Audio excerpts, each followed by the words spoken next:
Excellent. Welcome, everybody. Ellen, thanks for being with us. Let's start from threats. What are the biggest threats facing financial services firms, and how are they evolving? Well, the first thing I want to say is that everybody that is involved in moving money, handling money in bulk, should be aware that the threat is growing. I've been saying this now for 10 years, and it never stops growing. It's no longer some guy. We always used to show pictures in security presentations of some young kid in a hoodie hunched over a computer. We're talking about a $600 billion industry that's been organized around stealing payment data and committing cybercrime. And they are attacking not just our payment system, which they've been after since about the 2004 timeframe in mass data breaches.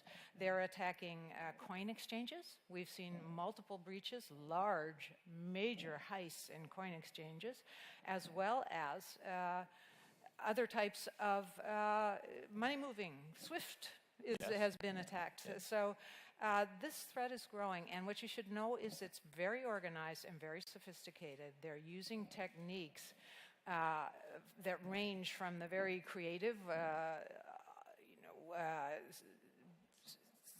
simply inject malware into a point of sale, to something much more powerful like a brute force attack using massive computing power to guess card numbers. So financial institutions have been subject to these kind of attacks for many years. And the other one that's becoming more and more important is malicious destruction. So theft of data, that's the industry. Malicious destruction could come from almost anywhere, from a hacker who's just trying to make a name for himself or herself to a nation state. So all these things are going on today. So what can smaller financial services firms do to protect themselves and their customers from those type of attacks? So the first thing is to be aware that data security is now foundational. It's baseline in our industry. Anyone handling money has to be aware that the key point is maintaining trust, as they said at the beginning. So you can't ignore data security, but you also have to be aware that you can't secure everything equally. So you have to isolate those portions of the data or those critical assets that could cripple your institution and protect them aggressively while being less concerned about the rest of your environment or your perimeter. And the second thing I would say is you might consider that you may be unable to do this yourself, given the nature of the threat. And it's very important and could be the best choice to choose a good partner, a processor or a third-party service provider, a host, a Visa. Actually, if you're in the payments side of the business, we have a list of companies that can be trusted because they have satisfied our security standards. And is it always a case of throwing money at the problem? You have to always spend a lot of money to protect yourself if you're a financial services firm, or is there other clever way to deal with the threats? Well, so it can be very costly. However, cloud service providers and hosted payment solutions and larger processors can achieve better security at a more cost-effective way than if you try to do everything yourself. And when we were talking before, you were talking about the fact that you're starting to see a movement, if you like, of the threats away from the US towards Europe. Can you talk a little about that and scare the audience as well? A little bit. Can we talk about solutions? We'll get to solutions, But yes, so the storyline in the payments business is that the U.S. has been kind of the honeypot for thieves because we didn't have chip. So it was the last large magnetic stripe card environment, and magnetic stripes can be counterfeited quite easily. So there were all the data breaches. 80-90% of the data breaches were happening in the US, where you could steal that data, duplicate the card, and monetize it quite easily. Whereas Europe, with its chip environment, was less of an attractive target. Now the US is going to chip very rapidly, more rapidly than any country has done before. And what's happening is we're seeing a pattern where the data thieves are starting to attack here in Europe, and dramatic increase in the number of data breaches in the payment system that have happened here in Europe in the last year and a half. So far they're small, which signifies they're testing.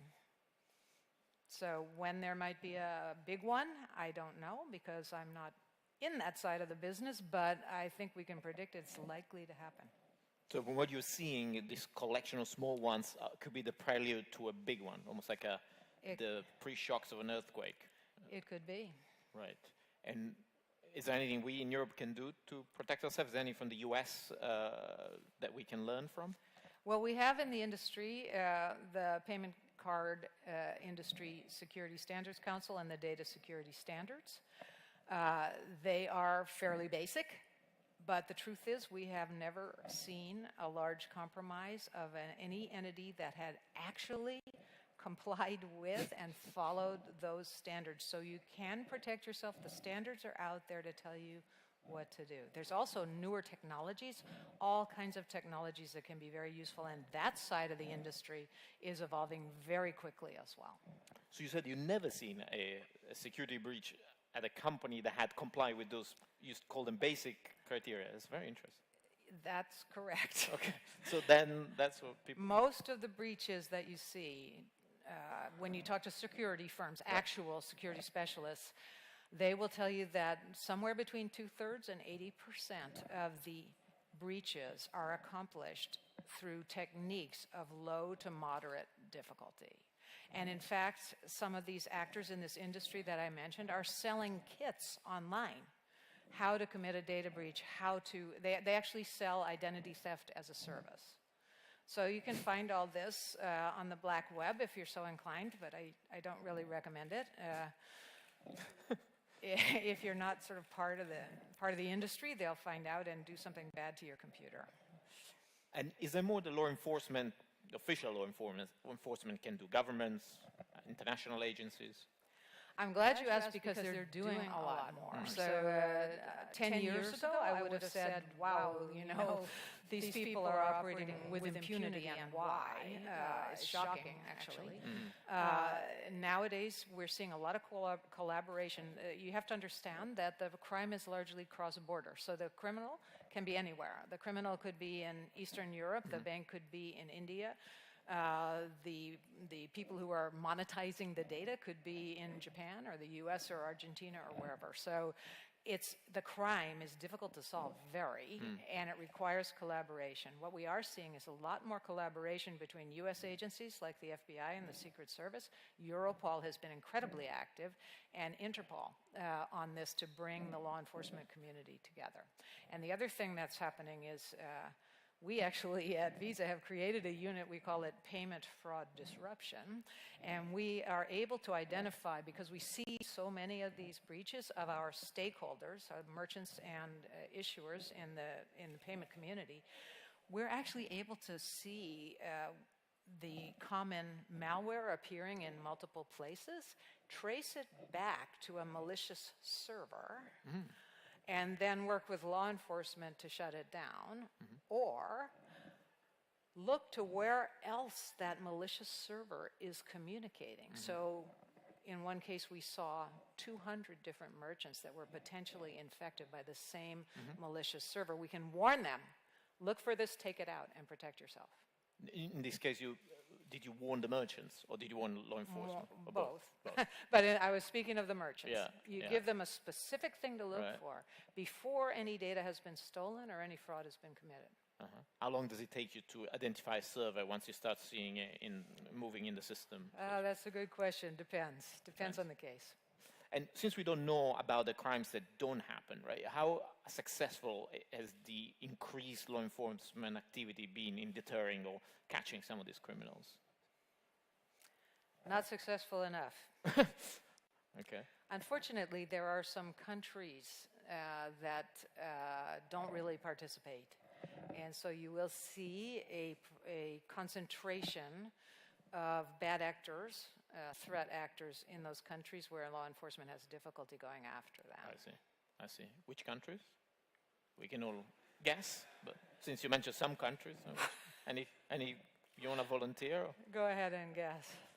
So Eastern Europe, Russia, You see a lot in Eastern the former Europe. Yugoslavia. A lot in Eastern Europe. Yeah. China? In China, we don't see them so much attacking our industry. Okay. And from a corporate perspective, for Visa and other companies, big and small, how much of a competitive differentiator is good security? Or is it just, as you said, a requirement, a baseline requirement? It is a baseline requirement.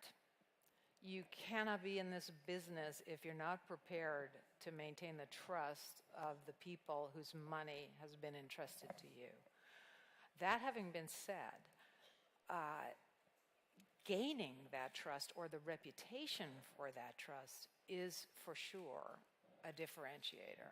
And we actually do consumer research. Most recently, looking at how consumers, and this particular study I'm citing is from the US, but we've seen it elsewhere in the world, is that consumers are a bit wary of embracing new ways to pay and move money. You might not think so because there's a lot of take-up, but we find that a lot of consumers, over 70%, are saying that they're a little bit nervous, that they would be hesitant to embrace new ways to pay. And within that cohort, about 70% of them say that they would be much more inclined to embrace a new technology if it's offered by a trusted institution such as a well-known payment company, ourselves, or a financial institution, than if it's offered by, say, a big tech, even a well-known one like Facebook or Google, or by a smaller company. So I believe that if you want to be in the business of moving money, you really have to keep things secure. You really have to be reliable. You have to maintain that trust. One way to do it is to leverage a company that has already built that reputation. And we're here in part because we're anxious to partner with innovators and combine our strengths to make better experiences for the industry and for consumers. What is it, this point about people trusting a financial services firm rather than a big tech, for example? What is that driven by? Because people entrust so much to big tech already. And when it comes to money, it becomes less of an issue? It becomes more of an issue, rather? That's a very interesting question. If you ask people today, do I trust some of the social media companies with my data, they may say no. But they still happily provide them. So it would seem. Right. And but not money. It's actually I didn't mention this part, but the human factor may be the biggest security threat of all, because people will say, I'm very, very concerned about my privacy and I'm very concerned about my information, and then they, without hesitation, put it on the internet for everyone to see without really ever giving it a second thought. So advice to consumers would be, you're oversharing, guys. You need to be much more careful with your information. But I don't know that I answered your question, but I do think that their behavior so far signifies that they do like to do business with financial institutions. Here in Europe, with PSD2, it's going to be very interesting to see if their behavior corresponds with what they say. And taken from the other side, though, there is it's a lot less dramatic now when there is a breach, even when our data as consumers are breached, right? So in a way, there's a higher tolerance towards a cyber attack compared to, say, 10 years ago. So it's easier for financial services firms, isn't it? I believe that's right, but the way they made it easier for themselves was and is by protecting consumers in the event of harm. I'm not as familiar with the situation in Europe, but certainly in the US, where up until recently the vast majority of data breaches occurred, people really don't, the vast majority of people almost expect it. I mean, you'll see people who say they've had their payment card data breached 3 times this year, and the institution immediately replaces the card, makes good on any fraud that's been suffered, and people aren't held responsible, and they move on. So I think that the institutions benefit, but they benefit because they can be trusted to make it good. And among the people who are not in your business, such as us, myself, there's always this threat of a huge blackout, a huge crash, something that really paralyzes the payment systems, for example. Is that realistic? Is that likely to happen? Those are two different questions. It's realistic to fear things could happen. However, the payment systems have been built with incredibly, you asked about money, large investments in resilience, both from an operational perspective and from a security perspective. If we were to go into it, you would see multiple redundant systems, because you always have to assume, and that's why I said it's realistic to assume that something will go wrong, but it's the defense against it is a layered approach, so that you have multiple systems that can immediately pick up for another system that fails. And then within the security space, the layered approach is you think about the perimeter and the perimeter defense. And then you think about resiliency, which is find them if they get in, assume they can get in, find them quickly and shut them down. And then you do encryption, which we call like devaluing the data. Even if they get in and steal something, it's unreadable. And then finally, for the human factor, you have to assume there's an internal threat. So you look for anomalous behavior using artificial intelligence on all the systems inside your company to see if something odd is happening. Someone's using a credential that shouldn't be in a certain place, and then follow up on it. So it's realistic, but not that likely that there's a massive... It's highly, highly, highly unlikely. One question from a slightly different perspective. What's likely is that something will happen, right? Somebody can get in, something will go down. What's very unlikely is that it will have any significant impact. Right. We hear at these conferences, you hear it a lot. I mean, there's obviously money to be made in cybersecurity. There's a lot of companies and startups who want to make money out of cybersecurity. Are we at peak security? Are we getting to, is it a bubble in terms of like how much money spent on this? And will we see a retrenchment in the money spent on security, cybersecurity? I don't think we're at peak security yet, but it's a very interesting concept. What we need to do as we go forward, and I urge all of you in the room, is all the new things. So we're talking about Internet of Things. We're talking about new, very convenient, slick, secure, disappearing, payment experiences. We have to build them secure from the start. And assuming that we do that we follow those layers, and that especially we don't have any data in all those places that can be stolen and reused to make money, then maybe we'll reach peak security, because we will have an inherently secure system. Great. Well, on that hopeful note, thank you so much. Thank you.